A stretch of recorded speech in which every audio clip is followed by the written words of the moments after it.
Hi everyone, Dr. Shook here. I hope you're all doing well today. Today what I want to talk to you about is our video number 3 of 7 of the 7 keys to weight loss that most doctors don't know about. So this is a 7-part series, and I'm doing this because I see so many people that are starting fad diets or that are using supplementation or even medications that are basically methamphetamines to try to help them lose weight. I see people that start very rigorous and inappropriate for them where they currently are metabolically exercise programs. And these are all things that if you begin implementing these changes, they can actually cause you to go in reverse. I mean, if you start a fad diet, you will oftentimes fail and then you'll rebound. You also have that affects your self-esteem because you're not able to be successful. And many of us, we have to really convince ourselves and build up our confidence and our determination to make these changes. And I've seen so many people begin these things with such good intentions and energy and determination, only to fail and then feel like failures themselves and see that negatively impact their self-esteem. And it's not because dietary changes are not appropriate to help you lose weight. It's not because nutritional supplementation is inappropriate, and it's not because exercise is inappropriate. It's because the factors that are causing you to be overweight or obese are usually biochemical in nature. And what I mean by that is, a lot of people will try to eat healthy, or they'll go to a gym and they'll exercise, or they'll do both of those, only to have a very slow weight loss, or they might not lose any weight at all, even with this increased, physical activity and dietary changes that should cause you to lose weight. And so why is that? Why is that? Why can someone lose weight very easily and other people not? Well, I'm going to tell you, it's not as simple as, what is commonly, propagated or said in a lot of environments online and then in gyms, that if your calories that you take in, that you eat, are less than the calories out that you burn, then you lose weight. And that is really an oversimplified statement. It's an incomplete statement, and it is the calories out. This metabolism is different for every person. It's not just how much your physical activity and how many calories you expend. This also has to do with there's a major component of this that is biochemical in nature that is different from person to person, and is the primary reason that I see people not lose weight. And I primarily work with people that have thyroid dysfunction, which is the hormone that sets the metabolic rate for the body. It is the master hormone. I mean, it sets the metabolic rate for every cell in the body and the cell's energy production. And so I look at thyroid hormone and how thyroid physiology breaks down all the time. And then I've worked with a lot of people that think they have a thyroid problem, but in reality they have something else that's going on that mimics the symptoms that they have with hypothyroidism or low thyroid dysfunction. Very commonly we see autoimmunity is at play. And if you missed the second of my series, which was our previous video, I talked about inflammation. And inflammation is a big factor and can disrupt your physiology numerous ways and your metabolism numerous ways. It's really one of your top priorities when you're trying to lose weight is assessing whether or not you have a high inflammatory load. Now, what we're going to talk about in this video is also important, and it's a biochemical imbalance that will impair and decrease your body's ability to produce energy. And if you can't produce energy optimally, then you can't burn calories optimally, and then therefore you don't lose weight. And this is something biochemically that's going to be different from person to person. So if you're struggling with weight loss or obesity or being overweight, or you have fatigue or a number of different issues that revolve around energy production, you have to look at all these factors. And starting a fad diet or a new diet to try to help you lose weight may not be the most appropriate thing for you to do. You're going to waste a lot of time that you're never going to get back.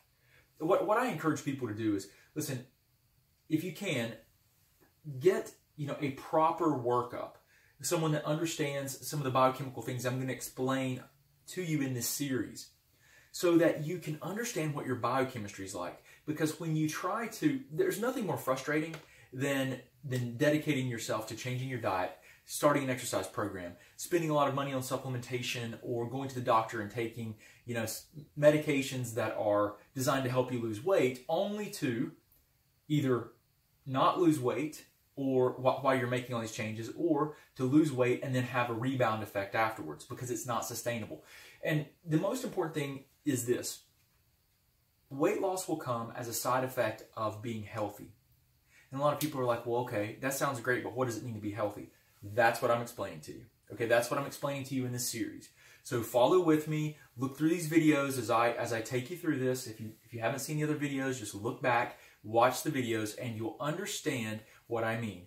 If you improve your systemic health, your basic physiology, then your metabolic rate, you have a greater capacity to produce energy and to burn calories. You will have a more appropriate stress response to exercise. You'll have a more appropriate hormonal response. These are the critical pieces that are being missed. Okay, so let's go on. Let's start with our third video in the series of the 7 keys to weight loss that most doctors don't know about, and let's talk about number 2. Right, number 1 was inflammation. This is our second major disruptor of your metabolism. Okay, and this is also a key. It's essential to good health. Essential. I mean, there's just no way around it. This is vital to your basic health and normal physiology, and having a vibrant and healthy life and healthy aging. Okay, so the first thing we need to understand is that the primary key here is that most people, you must produce energy. The energy molecule ATP. Now, this is made in every cell in your body. ATP is made in every cell in your body by a part of the cell called the mitochondria. Okay, all you need to know is that you must produce energy, which is ATP. It's made in every single cell in your body optimally. You must do it optimally. Notice I didn't say you must produce it or not, because if you don't produce ATP, you would die. Okay. You would be dead instantly if you did not make ATP. You'd burn right through it and you'd die. So you're making ATP if you're alive, but you may not be making it optimally. And there's a number of things that can disrupt this energy production process, and that's what I want to talk to you about. That's what we're really going through here. Now, to make energy, you need a few very basic physiological things. You need thyroid hormone sensitivity, you need oxygen, and you need glucose. Every single cell in the body requires these 3 things, much like a combustion engine of your car, right? A car, most cars, not electric cars, but gas engine cars, they run off of a mixture of air and of gas, and then they have a spark that ignites it, right? So very much like our cells run off of oxygen, air, glucose, which is the fuel, kind of like gasoline, and then thyroid hormone is the metabolic spark, much like a spark from a spark plug that ignites and allows the production of energy and the release of energy from the fuel. That's very similar to what our body needs, and every single cell needs these things in optimal levels. Thyroid hormone in not optimal levels. It's not just about every hormone in the body. It has to be. There are 4 parts to the physiology of every hormone, right? When you see your doctor, or really, quite frankly, any doctor, they think of one thing. Let me write this out. It's that important, and I review this every single class because it's that important. Okay, let's see. Let's use this color. Okay, so this is important to understand before we move into this next piece. So every single hormone in the body requires, there are 4 different things that you have to consider when, like, let's say you have symptoms of hypothyroidism. Let's just say it's fatigue, low metabolism, constipation, right? So when you go to your doctor, they're going to look at one thing. They're going to look at the quantity of the hormone. So what you have to do, though, is you have to look at 4 different pieces of the puzzle. So what I do is just write it out: P, T, S, D. Okay, PTSD. P is for production. So this is the quantity. So most people go to their doctor and they say, I'm fatigued, tired, I have all these issues, and the doctor says, okay, let's check your TSH and see if you have enough thyroid hormone. And they're checking production. If your TSH is high, then they give you thyroid hormone, assuming you don't have enough hormone. If that's normal, they say, oh, thyroid's fine. But what about transportation of the thyroid hormone? Because it has to be transported through the blood on a carrier protein. That can be disrupted.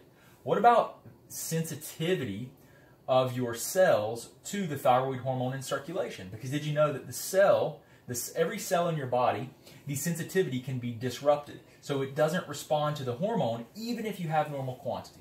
Right? That's a huge, huge factor. And then detoxification, which your body has to break down the hormones, make them water soluble so that they can be eliminated properly. If that's not working, then that can also disrupt the physiology. Every single hormone has 4 pieces to it. If you're not considering transportation, sensitivity of the cells to the hormone, and then detoxification, you are missing thyroid hormone physiology. You're just looking at quantity alone, and that is inadequate and insufficient. So there are numerous ways this can break down. This is a very important thing to understand. I mean, it's critical. So these are the factors, right? These are the primary factors here, and it is very simplified, but we can't get into a lot of the nuance of these issues. That's why I'm trying to go through one at a time with, going a little bit deeper into the issues. Now today what we're going to be talking about is suboptimal. One of the things that the 3 of 7 keys to weight loss that most doctors don't know about is suboptimal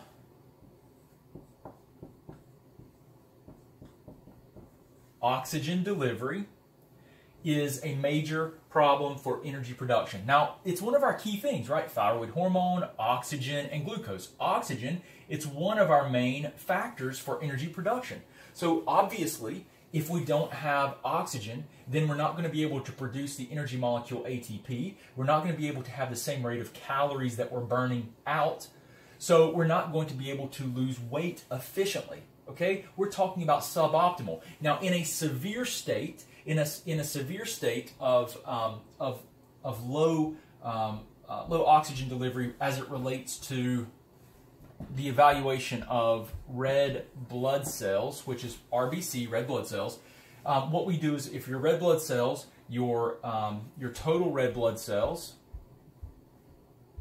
okay, total red blood cells, your hemoglobin, or your hematocrit, so hemoglobin is the color of the red blood cell, or your hematocrit, if they're low, so the arrow's pointing down, then we call that anemia. Right? I see this all the time in practice, all the time. Now, we also see varying degrees of this that are not truly anemic states, but they are by far, they are far from optimal oxygen delivery. So what we do is we want to see suboptimal, is there suboptimal oxygen delivery? If there is, we look at we evaluate this by looking at the red blood cells. And what we do is we look at a few different characteristics. These are some of the characteristics that you're going to see on a CBC, right? So you would get a CBC, complete blood count with differential. This is probably the most common test that doctors run in clinical practice, but it is very commonly not interpreted correctly, or it's not followed through upon, because it can be very, very complex, as you're going to see in a second. But there are some things that are very obvious that we can look at and we can learn from this. Okay, so we evaluate the red blood cell count through a CBC with differential. We look at a few different characteristics. We look at the total count of cells. So are there enough? We look at the hemoglobin. We look at the hematocrit. We look at the MCV, the MCHC, and the MCH. Now, you can look these up if you want to go into great detail on each one of these characteristics of the red blood cells. However, I'm going to tell you the ones that tend to give us the fastest and quickest information about what's going on, okay? And the things that we see very commonly, all right? There are 3 things that I see happening very commonly in clinical practice to the red blood cells, very commonly, okay? So the first thing that we'll see is if we look at the MCV, mean corpuscular volume, so it's the average size of the cell, right?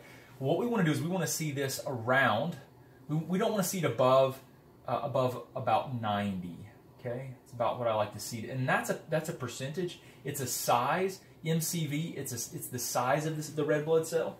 If we see that this is getting bigger, if it's really getting greater than 90, and the lab range is typically about 97 to 100, so if it's over 100, then it would be, or 97 to be lab height. The thing is that these numbers vary from lab to lab and across the world, and it's just goes to show you that there's no one agrees on these values, right? There's not like a consensus amongst researchers or anyone that says, hey, this is the ideal number. But anyway, the MCV, if it's 90, so if it's greater than 90, that means that the red blood cell is larger in size. If it's lower than 90, it means the red blood cell is smaller. So the higher this number, the bigger the red blood cell. The smaller this number, the smaller the red blood cell. Okay. So there's a few key things that we will see when the cell changes in size. So we can typically look at this pretty quickly and get an idea of what may be happening. Now, it's really important that you understand that when we talk about these changes that can happen to the red blood cells, there are so many different pathologies that can be occurring here that that's not the point of this discussion. The point of this discussion is for you to understand that oxygen delivery is key to energy production. And there are a few key things that we see that are not pathological in nature that are very commonly happening to people that we can typically support to optimize oxygen delivery and improve these numbers. Okay? Very important to understand. So MCV, if the MCV is large in size, if it's getting larger, we call it typically, it's megaloblastic is how it's referred to, but it's large, mega, right? Mega large. And the size, if it's getting larger in size, it's typically a B12 or a folate deficiency or need. Now, if you need B12 or folate, if you need B12, the best thing to evaluate that is MMA, okay? Methylmalonic acid, MMA, is the best marker. You don't want to look at the B12 level. You want to look at MMA because MMA tells you about the body's need for B12. Folate is also something that's important for the maturation of the red blood cell. So if it's large in size and you're deficient in these two things and you take it, then you will typically see the blood cell get smaller and normalize. Okay, normalize, and that will improve oxygen delivery. Okay. It's important to understand, right? Because we want optimal oxygen delivery so that we can produce energy and ATP, the energy molecule, optimally. If we can produce energy optimally, then we have the ability to burn and expend more calories, so we get more calories out, and then we lose weight. Okay? Important to understand. Now, if the MCV is getting small and the red blood cell is getting smaller in size, that's typically due to an iron deficiency. Now, again, it's much more complex than this because there are other problems that can be occurring. But at a real quick look, these are some of the things that we commonly see in practice. I want you to understand that we can usually do something about. And you always want to combine, okay, clinical history with these findings, and sometimes you've got to go a bit deeper with more. You've got to correlate this with other markers like blood platelets, white blood cells. You might have to do a few other tests like peripheral smears. There's all these other things that might need to be done to try to understand what is actually happening. Because it's important to understand that your red blood cells are produced in the bone marrow where your blood platelets are and your white blood cells are produced. So you've got to look, if there's a problem with these cells, you've got to look at the other cells to make sure that there's not failure or an issue or pathology of the bone marrow. Okay, so there's a lot more to it. The basics though, oxygen has to be produced optimally. If we don't have, what are some of the things that cause people to not have optimal oxygen delivery that we see very commonly? We see a need for B12 and folate, the red blood cells getting larger in size. We see that there's an iron deficiency where the person does not have enough iron and the blood cell gets small, which we call microcytic. And there, again, clinical history, you can look at ferritin, which is the stored form of iron in the body. It's one of the best markers to look at. And then you can look at a saturation percentage. I like to look at those. Typically ferritin somewhere between 70 to 100, saturation at 33% is what I like to see. Those are typically good markers. Now you want to correlate it with everything else. I could go on and on. Ferritin can go up in number with an acute phase reactant if there's inflammation present. So as an acute phase reactant, if there's inflammation present, so you have to know more about the person just these markers, but these are good to have, right? They can give you some information, at least point you in a direction. So B vitamins and iron can be really, they're very, very common problems. And iron creates the color of the red blood cell. You know, the B12 and folate are more responsible for the size. Okay, if that makes sense. So these are things we always want to evaluate to determine if oxygen delivery is optimal. So just keep in mind, the way that the red blood cells work is they're produced in the bone marrow. They're produced, you know, your white blood cells and platelets are also produced here. So they start out as a cell. They start out as a cell with a nucleus. So it has a nucleus in the center, as most cells do. And then as it starts to mature within the bone marrow, the nucleus gets pushed out. Okay, gets pushed out, and the cell no longer has a nucleus. And what it does is, if you look at it from the side, it looks like this biconcave. So there's two sides, right? Concave means it's curved inward. Concave, bi, because there's two concave sides. Disc, biconcave disc. And what this does is it gives it a great surface area to be able to carry oxygen and carbon dioxide. So, and then the red stuff, what makes the red blood cells red is the hemoglobin, and and you have to have iron to have good hemoglobin levels.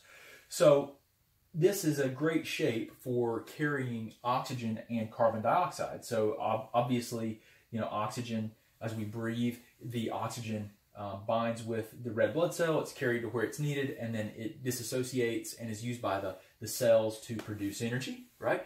And then carbon dioxide is bound, and it carries it back to the lung, and we exhale carbon dioxide, and we inhale oxygen. But the red blood cells, all these are made in, you know, the bone marrow. So it's important to understand. But this is a very important step, and this is commonly looked over. You know, I can't tell you how many times I see labs that people send to me, and I'm looking through it, I'm like, man, they might not be anemic, meaning, you know, low red blood cells, low hemoglobin, low hematocrit. They might not be anemic, which is it's a severe form, right? That's usually you're looking more at like a pathological state, significant bleeding with menstrual cycles. You know, commonly I'll see fibroids, women that have fibroids and issues along those lines, where they're just having heavy menstrual cycles and they're losing a lot of blood. And you know, you may not realize that your menstrual cycle is abnormal, right? But you've got to look at things like this, and you can start doing some investigative work and learn pretty quickly, and then obviously talk to a gynecologist about your women's health and any of those issues. But we help people to figure these things out, like to start digging and trying to point you in the right direction and work with you to optimize this physiology. Sometimes we can do it alone. Sometimes we have to have people to help us, right? And that's okay, because that's an important piece of the puzzle, is a good team.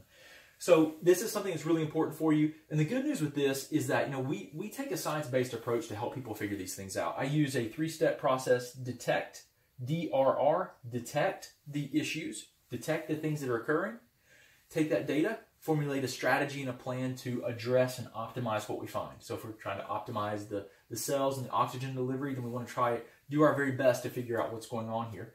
And then once we have the data, we want to then formulate a strategy. And that strategy typically means the next step is usually remove. So if there's something that's interfering with red blood cell health, we want to remove it. Or if you need something, we want to replenish, right? If you're deficient in iron or B12, or if you're not absorbing well because of some kind of gut-based issue or stomach acid issue, or maybe you're hypothyroid, so you don't concentrate stomach acid, or maybe you don't have enough iron in your diet. I mean, lots of different things. We want to address it, right? So that's typically remove or replenish. And then the third thing is we want to repair. So once we've identified the problems, we want to put together a strategy to help support, you know, and remove the issues or replenish what the body needs. And then once we've done that, we focus on optimizing physiology and repairing what's been done. And this is the step that we take. It's a very much a laboratory and science-based approach. The bad news is that you can tell, right, this is all very, very complicated. So it can be hard to figure out with trial and error. And so, you know, there are things, I'm always encourage people to try and live a healthy life. And if you don't have access, you know, to getting help working these things up, then definitely you want to do everything that you can on your own that's trial and error based. Like, yes, try to eat, you know, whole foods and a healthy diet to the best of your ability. But really, without biomarkers to guide us, it becomes very difficult, very difficult. And, you know, if you do need help, or if you would, you know, like my opinion, I do work with people across the United States and around the world. We work with people, you know, in other countries, and we do that through distance consulting. And if you're interested in that, you can just go to our website at new.thyroidconsult.com, and you can learn about the application process and you know, working with us.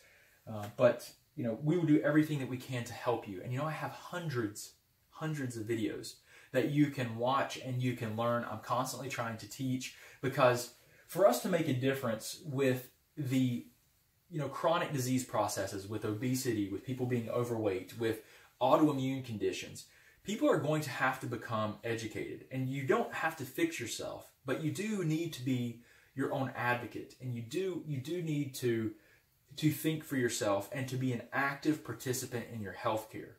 You know, you're not challenging your doctors, but you're helping them to help you get better, right? And I think that that's really the future where we are today. Is we have to have people that are better educated about their health, or that are at least curious. You can be wrong, that's okay, but you need to be curious to be your own advocate, because it's such a critical piece of the puzzle of trying to, you know, get people well and try to turn this tide and massive wave of disease and obesity that we're seeing. I mean, it is absolutely, it's tragic, and it's very scary when we start looking at this, that all the people that are overweight and that are obese, that are faced with diabetes and neurodegenerative conditions, because weight, you know, being obese, it creates risk factors for, you know, cardiovascular disease, cancer, diabetes, all kinds of health problems. And it is just, it's something that we've got to do a better job of helping people to help themselves and be more empowered. I can't help everyone, but I definitely can teach you what we have found success with and what I think just makes sense, right? Get healthy, understand what's going on with your biochemistry, and then tailor optimizing your health around where you are, your unique biochemistry. Not just starting a fad diet, or going and doing a high intensity type of exercise that may actually cause you to regress, may actually cause a stress response within the body, spiking cortisol, causing your body to go into a catabolic state, which is a state of breakdown.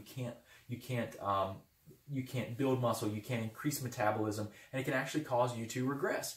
Or taking basically prescription methamphetamine is what it comes down to. That is a short-term solution to a problem that can't be fixed that way. Or even using supplementation without knowing why you're using the supplements.